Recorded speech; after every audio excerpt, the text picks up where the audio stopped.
சனிக்கிழமை அமாவாசைங்க. அமாவாசை நேற்றுக்கு வெள்ளிக்கிழமை 12:59க்கே ஸ்டார்ட் ஆகிடுது.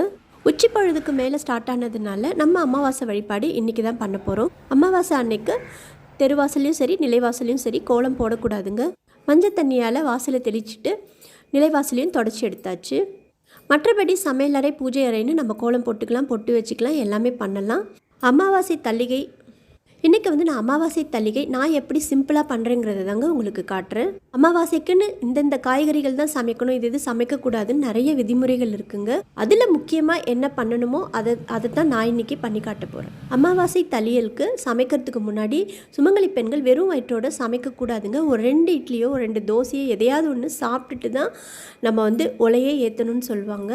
நிறைய பேர் ஆண்கள் சாப்பிடாமல் இருக்கிறாங்கன்றதுக்காக அவங்களும் சேர்ந்து விரதம் மாதிரி இருப்பாங்க. அந்த மாதிரி பண்ணக்கூடாதுங்க, அது ரொம்ப தவறு. பூஜை விரத நாட்களில் மட்டும்தாங்க பெண்கள் விரதம் இருக்கணும். நான் இந்த பொடி ஒன்று அரைக்க போகிறேன். இந்த பொடியை அரைச்சி வச்சுட்டு இன்றைக்கி பண்ணுற கரிகாயில் எல்லாத்துலேயும் நான் அந்த பொடியை மட்டும்தான் யூஸ் பண்ணுவேன். மற்றபடி மிளகாத்தூள் மல்லித்தூள்னு எதையுமே சேர்க்க மாட்டேன். முக்கியமாக வெங்காயம் பூண்டு இருக்கவே இருக்காது இன்றைக்கி தளிகையில். பச்சரிசி சோறு தாங்க இன்றைக்கி சமைக்கணும். 2வது பாசிப்பருப்பு சாம்பார் தான் முக்கியமாக வைக்கணும். துவரம்பருப்பு சாம்பார் வைக்கக்கூடாது. வாழைக்காய் பொடி மாஸ் பண்ணுறேங்க. அதுக்கடுத்து பரங்கிக்காய் பொரியல், பூசணிக்காவும் பண்ணலாம், பூசணிக்காய் பரங்கிக்காய் 2த்தில் ஏதாச்சும் ஒன்று பண்ணலாம். அதுக்கப்புறம் கொஞ்சம் வடாம் பொரிச்சிக்கிறேன். நான் பாசிப்பருப்பு பாயசம் கொஞ்சம் பண்ணிக்கிறேங்க. இன்றைக்கி ஸ்வீட்டுன்னு ஏதாவது ஒன்று இருக்கணும்னுட்டு பெரும்பாலும் பெரிய அமாவாசைகளுக்கு தான் வடை பாயசம் பண்ணணும்பாங்க.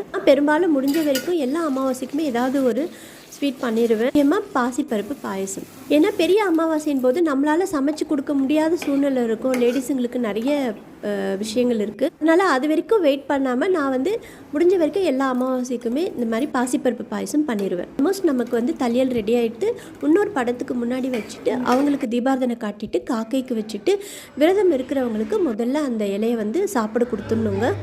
அதுக்கு பிறகு தான் பூஜை அறையில் விளக்கேற்றுறது வழிபாடுன்னு எல்லாமே நம்ம பண்ணணுங்க.